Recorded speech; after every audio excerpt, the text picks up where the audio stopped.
Hello बच्चों, चलिए प्रश्न को पढ़ते हैं और समझते हैं। अभिकथन फलन एफ एक्स बराबर, हमें मंझले कोष्टक में एक्स लिखा गया है, जहां मंझला कोष्टक जो है एक भिन्नात्मक फलन है, एक्स बराबर एक पर सतत नहीं है। और कारण जो है उसका वो है लिमिट एक्स का मान एक माइनस की ओर अग्रसर, अर्थात एफ एक्स, अर्थात इसे कहेंगे हम बाई सीमा एक्स बराबर एक पर। और ये बराबर नहीं है एक्स बराबर एक पर दाई सीमा के, तो ये इसका कारण भी यहाँ पर दिया गया है। और हमें इसके लिए विकल्प ब स द और ये पांच विकल्प दिए गए हैं, जिनमें से हमें सही विकल्पों का चुनाव करना है बच्चों। प्रश्न को हल करने से पहले हम प्रश्न के लिए मुख्य अवधारणा लिख लेते हैं। तो प्रश्न के लिए मुख्य अवधारणा, मुख्य अवधारणा,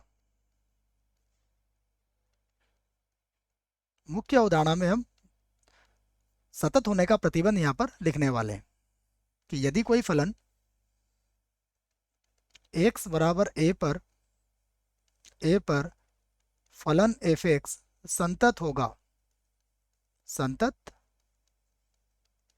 होगा यदि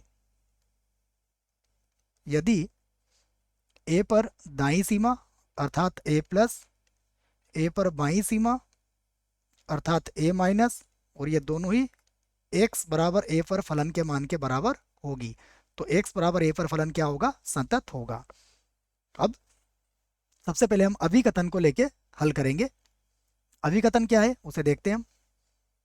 अभिकथन जो दिया गया है उसमें एक हमें भिन्नात्मक फलन दिया गया है बच्चों, है ना। इसको होगा कर लेते हैं। उसके बाद यहां से लिखता हूं मैं अभिकथन। अभिकथन, देखिए अभिकथन जो है वो है एफ एक्स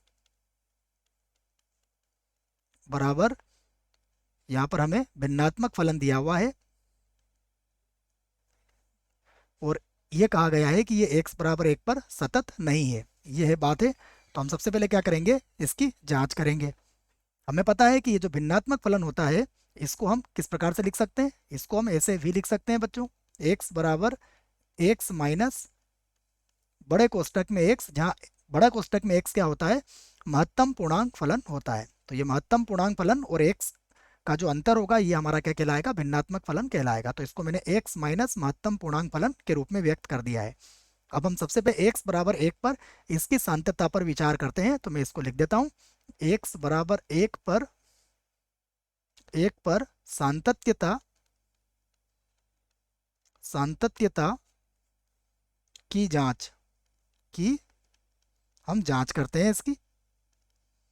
जब जांच करेंगे तो सबसे पहले हमें क्या लेंगे, हम इसकी दाईं सीमा निकाल लेंगे। तो यहाँ पर लिखूंगा मैं एक प्लस एफ ऑफ एक प्लस, जिसे हम कैसे लिखते हैं? इसे हम लिखते हैं लिमिट एच का मान जीरो की ओर अग्रसर, और ये होता है एफ ऑफ एक प्लस एच के बराबर। तो पुनः इसको लिख लेते हैं यहाँ से। ये हो जाएगा एफ एक प्लस बराबर लिमिट एच का मान जीरो की ओर अग्रसर होगा, और यहाँ पर एक्स के स्थान पर क्या लिख दूंगा मैं? ये आ जाएगा एक प्लस एच, और उसके बाद महत्तम पूर्णांक फलन में भी क्या आ जाएगा? एक प्लस एच आ जाएगा। ये महत्तम पूर्णांक फलन में भी आ गया है बच्चों। और यहाँ पर मैं एक कोष्टक लगा के इसको बंद कर देता हूँ। अब हमें पता है कि महत्तम पूर्णांक फलन में एक प्लस एच का मान क्या होगा, इसको भी हम यहाँ पर समझ सकते हैं। मैंने एक वास्तविक संख्या रेखा यहाँ पर बना ली। यहाँ पर मान लीजिए जीरो है, यहाँ पर मान लीजिए एक है, और यहाँ पर मान लीजिए दो है। तो एक प्लस एच कहाँ मिलेगा आपको? एक और दो के मध्य कहीं होगा एक प्लस एच। तो एक और दो के मध्य छोटा पूर्णांक कौन है इसमें? एक। तो इसका उत्तर कितना आएगा? एक। तो यहाँ से इसी बात को लिखेंगे हम, लिमिट एच का मान जीरो की ओर अग्रसर, ये होगा एक प्लस एच, और एक प्लस एच अगर महत्तम पूर्णांक फलन में तो इसका मान कितना हो जाएगा? इसका मान हो जाएगा एक। यहाँ एक से एक कट जाएगा, और यदि एच का मान लिखेंगे तो ये एच का मान कितना आ जाएगा? जीरो आ जाएगा। उसके बाद अब यहाँ पर ज्ञात करेंगे हम एफ एक माइनस, अर्थात एक पर निकालेंगे इसकी बाईं सीमा। बाईं सीमा को निकालने के लिए भी सूत्र लगाएंगे। इसका सूत्र होता है लिमिट एच का मान जीरो की ओर अग्रसर, और ये होता है एफ एक माइनस एच हो जाएगा। यहाँ पर लिखते हैं तो लिमिट एच का मान जीरो की ओर अग्रसर, ये हो जाएगा एक माइनस एच, और उसके बाद माइनस, अब महत्तम पूर्णांक फलन में आ जाएगा एक माइनस एच। ये हमने महत्तम पूर्णांक फलन में लिख लिया इसको। अब यदि एक माइनस एच देखें तो एक माइनस एच कहाँ मिलेगा आपको, यहाँ पर मिलेगा एक माइनस एच जो 0 और 1 के मध्य होगा। तो इसमें छोटा पूर्णांक 0 है तो ये 0 हो जाएगा। तो यहाँ से होगा लिमिट एच का मान 0 की ओर अग्रसर, और ये होगा एक माइनस एच, और ये किसके बराबर हो जाएगा, 0 के बराबर। यहाँ पर यदि आपने एच का मान 0 रखा तो यहाँ पर कितना मिलेगा हमें, ये मिल जाएगा 1।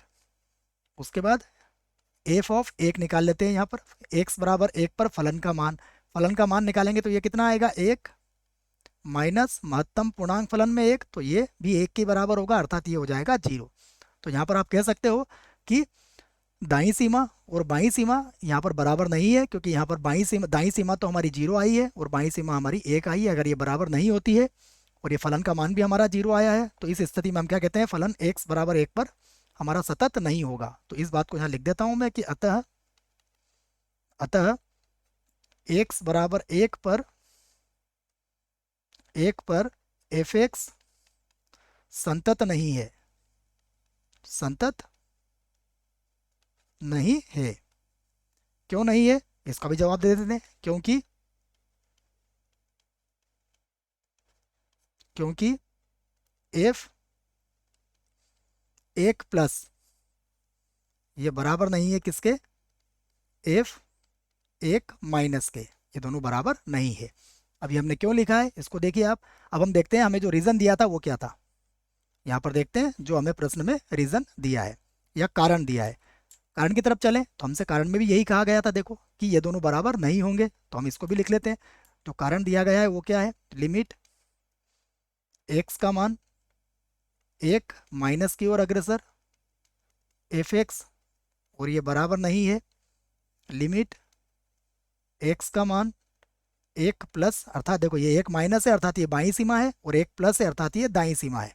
यहाँ पर भी देखिए जो हमें आर दिया गया था वो क्या था कि दाईं सीमा और बाईं सीमा बराबर नहीं होगी तभी फलन हमारा क्या होगा, सतत नहीं होगा, और आया भी वही है। तो विकल्पों की तरफ चलते हैं, और विकल्पों की तरफ चलने से पहले हम दोनों बातें लिख लेते हैं यहाँ पर। अतः देखिए सबसे पहले ए जो है वो क्या है, हमारा सत्य है, क्योंकि हमें से अभिकथन में जो कहा गया था वो जो कि भाई दोनों विद्यमान सतत नहीं है, यहाँ पर भी हमारा सतत नहीं आया। और उसके बाद आर क्या निकला, ये देखो ये दोनों बराबर, दाईं सीमा और बाईं सीमा बराबर नहीं होती, अर्थात आर भी क्या है हमारा, सत्य है। आर सत्य है और ए भी सत्य है। अब चलते हैं विकल्प की तरफ। तो ए और आर दोनों सत्य हैं, और आर ए की सही व्याख्या है, बिल्कुल सही व्याख्या है। देखो इसी के आधार पर हमने बताया है कि ये सतत नहीं है, अर्थात ये जो विकल्प होगा ये सही होगा इस प्रश्न के लिए, और बाकी जो विकल्प होंगे वो स्वतः ही गलत हो जाएंगे। बच्चों आशा करता हूँ आपको इस प्रश्न का उत्तर समझ में आया होगा। धन्यवाद।